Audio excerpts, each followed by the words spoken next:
Track wrestling here in Colorado Springs, World Team Training Camp with two-time NCAA champion Yianni Diakomihalis. Let's start with the stuff probably everybody's wondering out there. What's the latest on the situation with filing a grievance? Any update on that? So last I've heard, it's going to go to arbitration, which is a kind of athlete's court. And if that's the case, it's kind of out of my hands, out of Zain's hands. It's going to get settled, by the U.S. Olympic Committee, I think. I don't totally know the process. My coaches have a better understanding of it than I do, but I think it's going to get settled in athlete's court. In which case, I don't know anything really about a time frame, but I know that they have made it clear that they're in a hurry to get to a solution, and there is a potential for a match 3 or a re-wrestle, and obviously they could decide against me and give Zain the spot. So as of now, it's kind of up in the air. Probably going to go to arbitration, but I'm not totally sure. Do you feel good about where it's at to this point? It's out of my hands, so obviously fingers crossed I win the appeal, but I try not to worry about it too much. I'm just continuing to focus on getting better and kind of living day by day and focusing on the areas I need to improve on. And the appeal, whatever happens with the appeal, if I win, great. If I lose, whatever. And either way, the goal is to just keep developing my skills and get ready for the next event, whatever that might be. So looking back on that series, what are main takeaways from you? Where do you think you could have made a difference? What positions could have made a difference for you? What things could have made a difference for you? We've been developing my parterre, trying to develop some top work so that I'm not totally reliant on takedowns. And then, just keeping guys off my legs. It's been a problem I've had forever. Guys always getting my legs, and you play with fire enough times to get burned every once in a while, and that's what happened in those matches. So, big point of emphasis for me has been just defending my legs and wrestling really clean and just perfecting all the aspects of my wrestling. How many times have you watched the final minute of that second match? It definitely bothered me for a little bit, but it's like how much live in the past. You're upset for the day, you wake up tomorrow and it's a new day, and one thing my coaches are really big on is if you celebrate a win too much, you're wasting time that you could be getting better, and if you dwell on a loss too much, you're wasting time that you should be getting better. So obviously I wasn't happy with my performance, nor was I happy with the outcome, but I would never have let that take away from my training, because then not only did I lose the match, but I'm losing that developmental time that I would be getting better there. So with that in mind, what are some focal points for you out here? What do you want to get accomplished in Colorado Springs?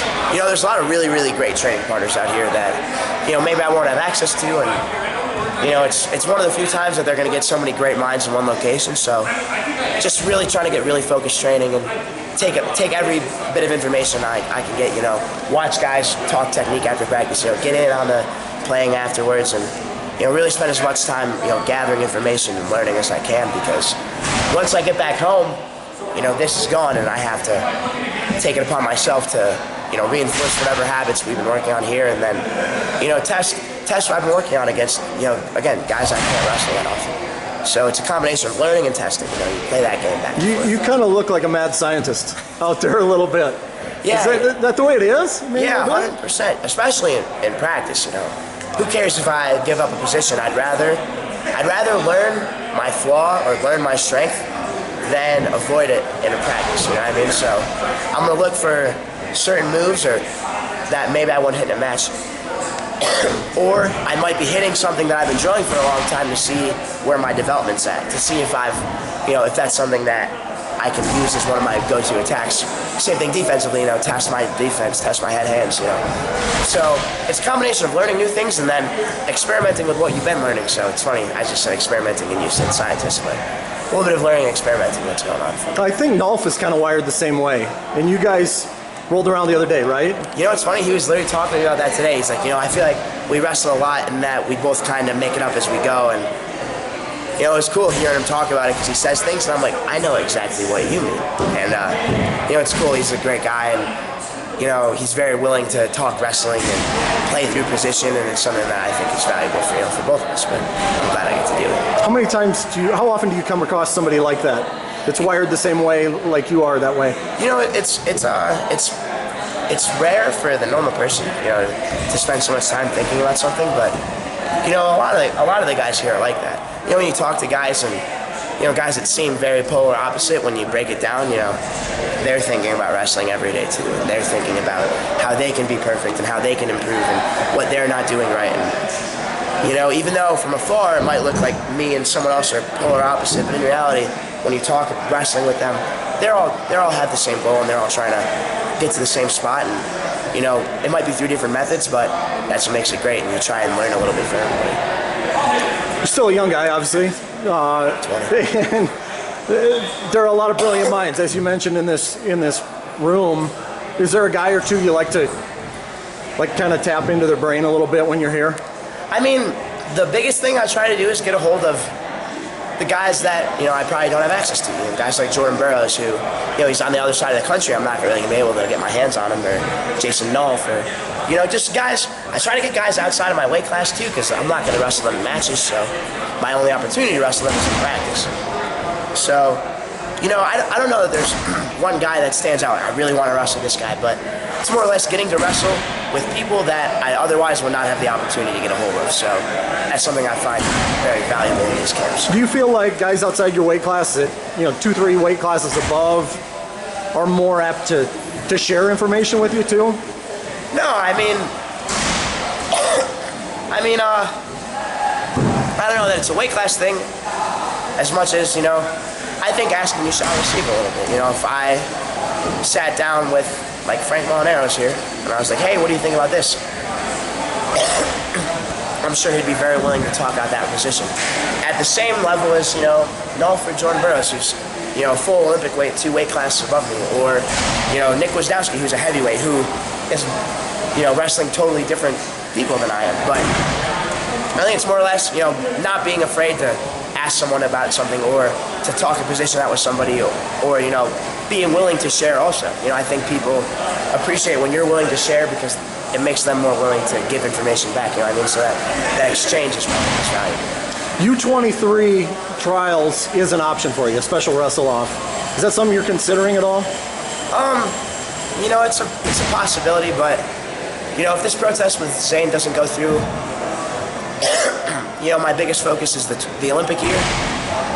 So, U23 is an option, but I think it'd be better for me to keep training on the senior circuit and wrestle at some really high-level, senior-level events and expose myself to that higher level of wrestling. Not that U23 isn't a super hard tournament, but I'd rather stay on the senior track than go back down to age-level competition and then come back up for the Olympic year. I'd rather keep challenging myself and just whatever brings me the hardest competition, put myself there. What's the balance there between getting your hands on other guys around the world versus them getting their hands on you too? And I'd like to think that I'm constantly changing, constantly evolving, but I think that wrestling a lot of different guys is valuable, and wrestling the same guy a lot of times is when you start, how many times am I going to wrestle this guy? You know what I mean? So try to expose myself to as many different fields as possible. Like what I'm talking about here, you have all these different guys that are very different. Same thing internationally.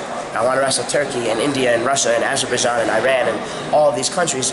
I don't want to wrestle the same guy from Turkey 100 times, you know what I mean? So I think it's more or less, as long as you're exposing yourself to those different fields, I think it's okay, because you're each getting each other one time. And I believe that the more fields that I get, the more it benefits me versus the other guy. But again, I'm biased in my own favor a little bit. So you mentioned 2020, and obviously you're thinking ahead a little bit to that, but it's interesting. I think the trials are a couple, 3 weeks after the NCAA championships. Have you given any thought to what next year might look like for you? We talked about an Olympic red shirt, and it's not set in stone, but that's a good option for me. And I'm sorry, I'm getting a little bit silly. If the coaches were to decide that wrestling would be best for me, then I'd wrestle. But I think the more, like I was saying before, the more international competition and the more of these training camps that I can become a part of and expose myself to, I think the better it is for me. Especially since the U.S. Open is in December. So I'm going to have to make sure I'm ready in December to wrestle the best guys our country has to offer. What kind of challenges would go into balancing both if you decide to wrestle collegiately?